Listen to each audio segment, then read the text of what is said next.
Bienvenue dans cette vidéo où on va parler en fait de la gestion du budget personnel. Alors pourquoi est-ce que je fais cette vidéo? Tout simplement parce que c'est quelque chose que je vois en fait avec mes clients. Dans la première phase, quand une personne vient me voir et me dit qu'elle a envie d'investir dans l'immobilier, on part de la base. La base, c'est quoi? La base, c'est les finances. Alors je vais prendre un exemple qui va bien parler aux personnes qui veulent investir dans l'immobilier. Un bien immobilier, il tient parce qu'il a de bonnes fondations. Et en fait, les fondations, quand on veut se lancer dans l'immobilier, eh ben, c'est tout simplement les finances. Quand on va présenter son dossier bancaire à un banquier, la première chose qu'il va regarder, surtout quand on veut se lancer dans l'immobilier locatif et générer des revenus avec l'immobilier, c'est comment est-ce qu'on gère déjà notre argent. Et c'est là où ce tableau il va être très important. C'est le tableau que j'utilise avec mes clients et c'est le tableau que je vais utiliser avec vous. Si demain vous rejoignez du coup mon accompagnement et que vous avez besoin d'être accompagné, c'est ce tableau qu'on va utiliser. Alors ce tableau, il sert à quoi? C'est tout simplement à pouvoir répartir de la bonne façon vos finances. Parce que vous devez savoir au centime près comment est-ce que vous dépensez, où est-ce que va votre argent. C'est très très important. De là va en découler également la confiance que le banquier va vous accorder. Et j'ai été banquier, donc je sais pertinemment et exactement comment ça se passe. Alors pour utiliser ce tableau, c'est très simple. En fait, si vous êtes deux, bien évidemment, vous mettrez vos deux salaires. Là, je vais prendre pour une personne. En moyenne, le salaire moyen, il est 2000 euros. Donc, je vais mettre 2000 euros ici. Et après, il va se passer différentes choses, en fait, sur ce tableau. Ici, il y a ce qu'on appelle la situation idéale, donc ce que vous devez faire selon la méthode qu'on va utiliser ensemble. Et il y a bien évidemment votre situation actuelle. Donc ça, c'est ce que vous allez être amené à remplir pour savoir exactement où est-ce que vous en êtes.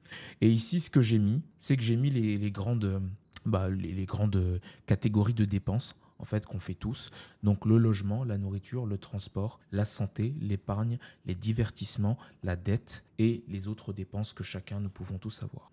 Donc concrètement, comment est-ce qu'on fait? On met le salaire ici. Donc ici, on va mettre 2000 euros. Et là, il s'est passé deux choses. Dans la partie ce que vous devez faire, comme vous pouvez voir ici, vous avez la répartition de comment est-ce que vous devez répartir en fait votre argent.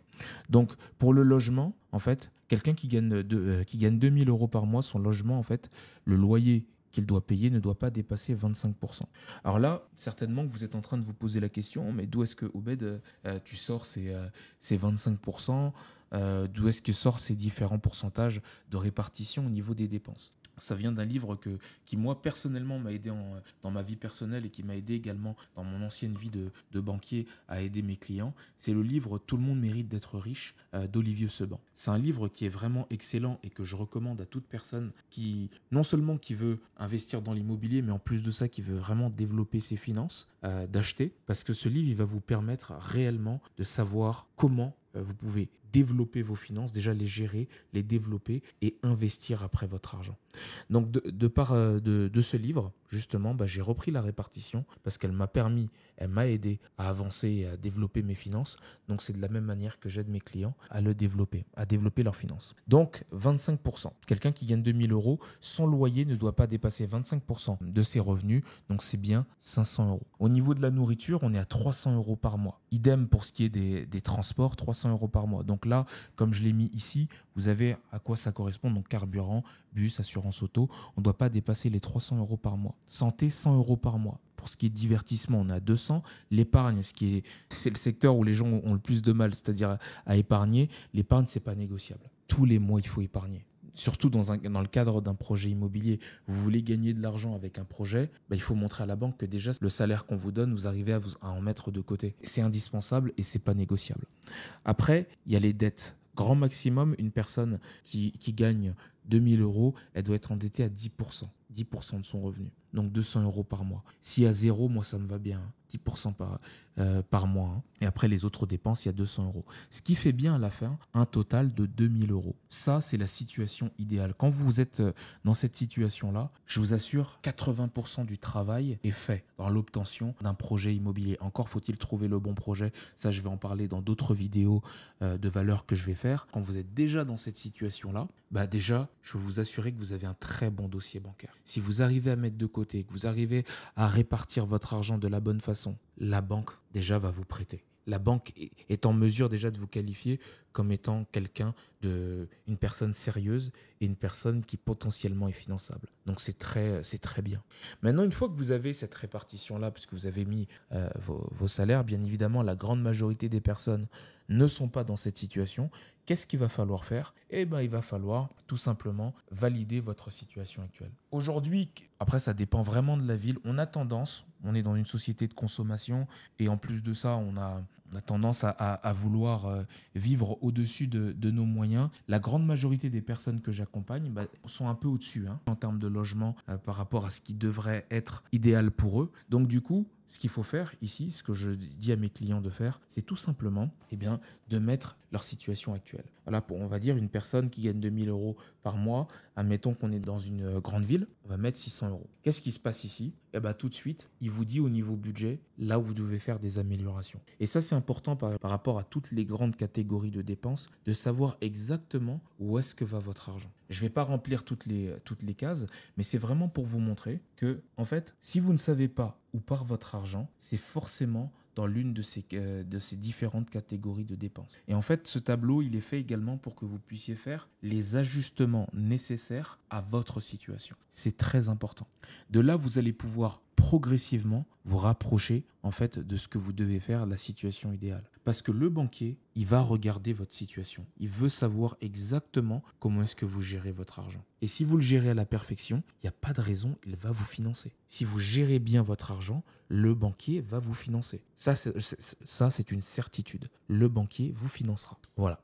Une fois qu'on a établi, c'est la première étape du tableau, c'est-à-dire d'établir un budget, on va aller dans la deuxième partie, ça va être de suivre les dépenses. Donc là, qu'est-ce qu'on va faire? On va toujours mettre 2 000 €. On a ici, ce que j'aime bien dans ce tableau, c'est pour ça que je l'ai fait, j'ai défini en fait les grandes catégories de dépenses. Quels outils vous allez pouvoir utiliser pour justement maîtriser en fait les grandes catégories de dépenses? On a ici ce qu'on appelle les dépenses fixes. Donc les dépenses fixes, souvent, ça représente 50% de nos revenus. Donc pour quelqu'un qui gagne 2 000 €, c'est un montant mensuel de 1 000 €. C'est normal. Et souvent, ce qu'on va faire pour pouvoir gérer sur notre compte ces différentes dépenses, ce qu'on va faire, c'est qu'on va faire un prélèvement automatique. Donc les dépenses fixes, elles concernent généralement le logement. Donc il peut y avoir d'autres éléments qui sont liés au logement. En fait, tout ça, ça va être prélevé automatiquement sur le compte bancaire. Pour notre suivi sur notre compte, on va privilégier le prélèvement automatique. Après, la grande famille de dépenses, c'est les dépenses variables. Donc c'est quand on dit dépenses variables, c'est ce on les aura budgétisées au préalable, mais ça peut varier selon les besoins. Donc souvent, c'est la nourriture et le transport qui sont variables. Donc ça représente en général 30% de notre capacité. Donc 30% de 2 000 €, c'est 600 €. Et ici, pour pouvoir s'en sortir, pour pouvoir mieux gérer nos dépenses, on va privilégier les espèces. Donc soit on retire directement les 600 € et on a en espèces comme ça, chaque fois qu'on fait des dépenses, on sait directement, on fait par exemple une caisse. On met les 600 € à l'intérieur et à chaque fois qu'on dépense, on voit également cette caisse qui diminue parce qu'on utilise les espèces. Ou tout simplement, on utilise notre carte bleue. Mais il faut savoir que la carte bleue, il y a un inconvénient, c'est que quand on utilise la carte bleue, on peut facilement dépasser notre budget. Donc les dépenses variables, elles concernent généralement la nourriture et le transport. Là, bien évidemment, n'oubliez pas, on est sur une personne seule, sans enfant, qui est à 2 000 € par mois. À adapter si vous êtes en couple et que vous avez des enfants, bien évidemment. Donc, il faudra rajouter le deuxième salaire pour pouvoir avoir votre situation idéale et savoir comment est-ce que vous allez répartir, bien évidemment, vos revenus. Et la dernière famille de dépenses, ce sont les dépenses occasionnelles. Donc tout ce qui est santé, divertissement et autres. Et là ça représente 20% des revenus, donc 400 €.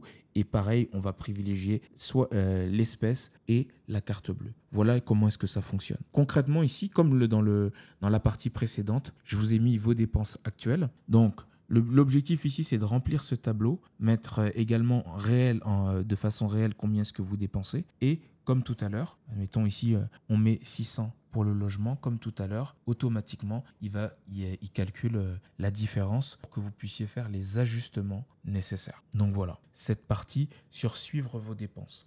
Une fois qu'on sait exactement, on connaît nos dépenses fixes, on connaît nos dépenses variables et également les dépenses occasionnelles, on va passer à la partie qui est très importante, c'est comment est-ce qu'on fait pour économiser de l'argent. Pour économiser de l'argent, donc là, je vais mettre pareil. On va continuer avec notre personne qui gagne 2000 euros par mois. En fait, pour économiser de l'argent, il y a une stratégie qui fonctionne très bien. C'est avoir des comptes dédiés pour chaque catégorie de dépenses. Et ça, c'est vraiment la méthode. Enfin, moi qui ai eu vraiment un impact sur moi et qui a un impact sur mes clients, c'est vraiment d'avoir un compte dédié à chaque dépense. Par exemple, le compte 1. On a vu que la première catégorie de dépenses, ce sont les dépenses fixes. Ce qui va être intéressant pour chaque personne, pour les personnes si vous regardez cette vidéo, ça va être très important pour vous dans le cadre de votre projet immobilier ou dans le cadre de n'importe quel investissement, parce que cette vidéo, elle peut intéresser d'autres personnes également. Ça va être en fait de faire différents comptes. Donc déjà, un premier compte pour les dépenses fixes. Donc ça peut être par exemple votre banque principale. Donc du coup, sur ce compte-là, eh ben, vous allez laisser 1000 euros. Donc les 1000 euros qui vont venir être prélevés automatiquement par les différents organismes qui ont besoin de vous prélever, donc pour le loyer, etc. Le deuxième compte qui représente 30% de vos revenus, ça va être les dépenses variables. Donc un compte pour pouvoir payer vos courses, un compte pour payer votre carburant, ou également, on a vu qu'on pouvait mettre des espèces, retirer en espèces, va falloir mettre ce montant-là sur ce compte-là afin de pouvoir vous organiser. Le troisième compte, ça va être le compte pour les dépenses occasionnelles. Donc, les dépenses occasionnelles, vous le savez bien, les dépenses occasionnelles, ça va tout ce qui est divertissement. Donc ça, vous pouvez mettre un compte, par exemple sur ma French Bank, Revolut ou autre. L'objectif ici, c'est vraiment de distinguer tous ces éléments. Et le dernier compte, ça va être le compte épargne. Là où vous allez mettre de l'argent tous les mois de côté. Donc ça va être un livret A ou un autre livret. L'objectif, c'est de créer cette habitude. Créer cette habitude de mettre de l'argent de côté. C'est ça qui va vous permettre, en fait, d'atteindre vos objectifs sur le long terme en termes d'épargne, mais également de gagner la confiance du banquier dans le cadre d'un projet immobilier. C'est très important. L'épargne, je le dis encore une fois, la grande majorité des personnes ont du mal à épargner ou ils épargnent qu'à la fin, s'il reste quelque chose sur le compte en fin de mois, or que l'épargne, ça doit être une priorité. En début de mois, il faut commencer par se payer soi-même, c'est-à-dire mettre de l'argent de côté. C'est très important et c'est pas négociable. Ça, c'est ce que je dis tout le temps à mes clients. Là, on parle de projet immobilier. Dans le cadre d'un projet immobilier, il faut être capable de montrer au banquier que vous savez mettre de l'argent de côté. C'est très important. Et je le répète, ce n'est pas négociable. Donc c'est pour ça la première phase que je vois avec mes clients, c'est où est-ce qu'ils en sont au niveau de leurs finances. Parce qu'on finance quelqu'un qui est finançable. Et quelqu'un qui est finançable, c'est quelqu'un qui maîtrise son argent. C'est quelqu'un qui sait où va son argent. C'est très important. Une fois que ça s'est mis en place, voilà, l'objectif à la fin, c'est d'atteindre les objectifs. Donc, ça va vous permettre, le fait d'avoir une organisation structurée, ça va vous permettre exactement, je vais me mettre ici, ça va vous permettre de savoir exactement où est-ce que vous allez pouvoir aller. On repart sur la personne qui fait 2000 euros par mois. Voilà, on a la répartition ici. Et surtout, si vous regardez bien ici, il s'est passé des choses. En termes d'épargne, dans un an, si la personne met régulièrement de côté, dans un an, elle a 2400 euros de côté. Dans un an, 2400 euros. Dans 2 ans, 4800. Dans 3 ans, 7200 euros de côté. Voilà pourquoi c'est très important de maîtriser également ses finances. Également dans l'immobilier, sa capacité d'emprunt. C'est super important en fait de maîtriser tous ces aspects.